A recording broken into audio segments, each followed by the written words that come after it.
Hello St John's and welcome back for another chapter from the Roman Mysteries. We are now on chapter 15 or scroll 15. As Jonathan ran up the narrow alley with Flavia and Nubia close behind him, his mind was racing. Just beyond this warehouse where the piers ended and the beach began was the synagogue. Although his family had not been welcome there for several months, he knew it as well as he knew his own house. If only they could get there before the slave dealers' men caught them. "Can you see them yet?" he gasped back to Flavia. He was finding it hard to breathe. "No," he heard her answer. Then, "Yes, they're still chasing us." Jonathan nearly slipped on something slimy and wet, but he felt Flavia's arm steady him. "Thanks," he said, and heard the wheezing in his own voice. A moment later, the three friends shot out of the alley and were nearly trampled by a two-horse carruca. They had come onto the main coastal road. "Watch where you're going," cried an angry driver of the wagon, trying to calm his horses. "Sorry," gasped Jonathan over his shoulder. They ran down the road, overtaking a creaking mule-drawn cart and almost trampling three slaves napping in the shade behind a warehouse. Jonathan knew exactly where he was going. When he had attended school at the synagogue, he and his friend David had discovered a way out via the courtyard. They would climb onto a branch of the fig tree, walk along the wall and jump down onto a pile of stone blocks left behind by builders. If only the blocks were still there, he could lead Flavia and Nubia to safety. Once inside the synagogue, they should be safe. Even if the men followed them, Jonathan knew a dozen hiding places. "Please, God, may the blocks be there," Jonathan prayed silently. As they rounded the corner of the warehouse, Jonathan breathed a sigh of relief. Although half hidden by weeds, the blocks were visible, still piled against the side of the wall of the synagogue. Jonathan sprinted across a short stretch of sandy waste ground and was up the blocks and onto the wall in moments. Straddling the top of the wall and gasping for air, he helped Nubia and Flavia up. "It's a long drop," said Flavia dubiously, looking down into the courtyard. "A long wall to fig tree," wheezed Jonathan, fighting for breath. "Then climb down." Nubia, holding her arms out like an elegant tightrope walker, began to move quickly along the top of the wall towards the tree. Flavia followed, scooting rapidly instead of walking.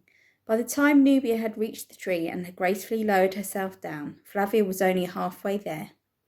"Hurry, Flavia," gasped Jonathan as he rose to stand on top of the wall. "I am," she muttered between gritted teeth.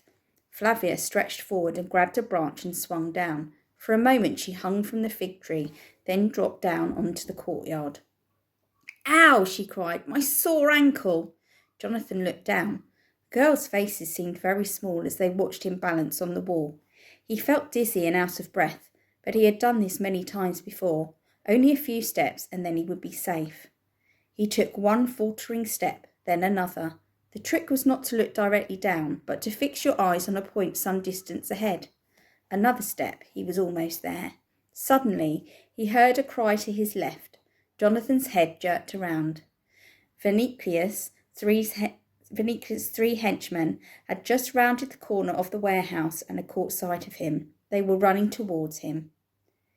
He shouldn't have looked. It broke his concentration and he felt himself losing his balance. Flapping his arms wildly, Jonathan uttered an involuntary cry and tumbled off the wall. Flavia screamed as Jonathan fell, but by some miracle one of his flailing hands caught a branch and he managed to hold on. For a moment he swung wildly among the leaves, startling a sleeping blackbird which flew up out of the tree with a staccato warning cry. Jonathan reached up with his other hand and grasped the branch. He hung for a moment, wheezing and gasping, trying to think what to do next. Another shrill scream pierced the air. This time it was Nubia. An ugly face had appeared over the wall. It was one of Vinicius' men. The three of them gazed in horrified fascination at his ugly face. He had a broken nose and eyes that pointed in different directions. One eye seemed to be looking at Jonathan as he dangled from the tree, and the other gazed fiercely down at the two girls. Then the ugly eyes opened wide and he looked past the girls at something behind them. Flavia and Nubia turned and screamed again. Looming above them was a huge figure in a black robe and turban. For a split second, Flavia thought it was Mordecai. Then she realised this man had a longer beard. Also, he was taller, heavier, and much fiercer looking. Vinicius' henchman must have thought so too. His unpleasant face disappeared back down behind the synagogue wall. The man in black gave the girls a cold look and then turned his gaze on Jonathan, still hanging limply from the fig tree. "Shalom, Jonathan," he said in a dry voice, and then moved underneath the boy and added something in Hebrew. "Shalom, Rabbi," wheezed Jonathan. He let go of the branch and fell into the man's strong arms. The rabbi lowered him gently to the ground. Jonathan stood gasping and trying to catch his breath. The rabbi looked sternly at the girls and said in Latin, "What are you doing here?" "I'm sorry, sir," said Flavia, "but we were being chased." "Yes," replied the rabbi, "so it would appear." He glanced at Jonathan. "This boy is not welcome here," he said tersely.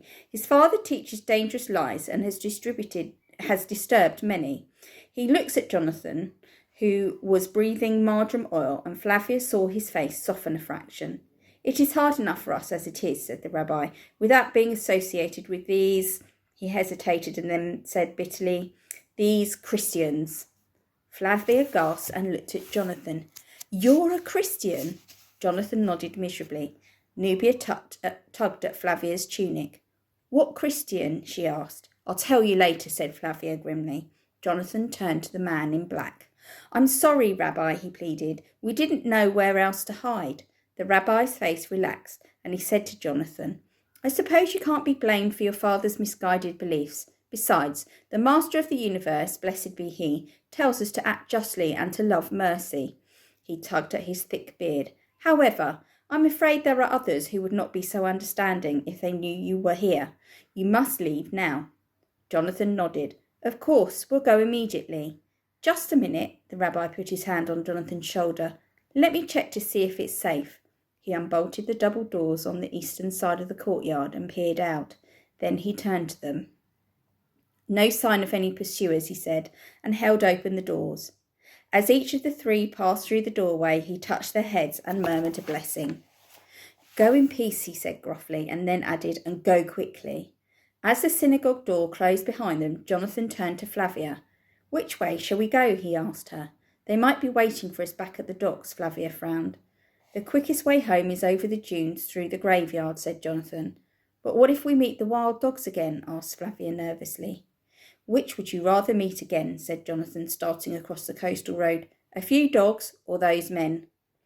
"A few dogs, I suppose." "Why didn't you tell us you and your family were Christians?" Flavia asked Jonathan as they set off across the dunes. "I thought you were Jews." The sun threw their shadows ahead of them, and a light breeze ruffled their tunics. After a moment, Jonathan spoke. "It's hard to explain. We are Jewish, but Christus is the Latin name for our Messiah, so they call us Christians." Flavia said in a low voice, "I've heard that Christians eat their God, and my father says they burned Rome the year he put on the toga virilis, the year he was 16. "That's not true," said Jonathan angrily. "Everyone knows Nero only blamed the Christians for burning Rome so that people wouldn't be angry with him. Christians are peaceful. We are taught to love our enemies and pray for them." "You love your enemies?" "We try to," Jonathan sighed. "But isn't it dangerous being a Christian?" "Yes, it is. We can't worship openly because so many people hate us." He trudged up a sand dune, wheezing a little, then added bitterly, "They don't even take the trouble to find out what we believe." Flavia was about to ask Jonathan what Christians did believe when he stopped short. "Uh-oh," he said quietly. They were almost out of the dunes, and he had stopped to look up towards the graveyard. "Here they come." Trotting out of the shimmering heat to meet them, almost like old friends, was a pack of 6 or 7 panting dogs. The friends froze and looked around, but out there on the dunes there was nowhere to run and nowhere to hide. Join me again for another chapter. Bye for now.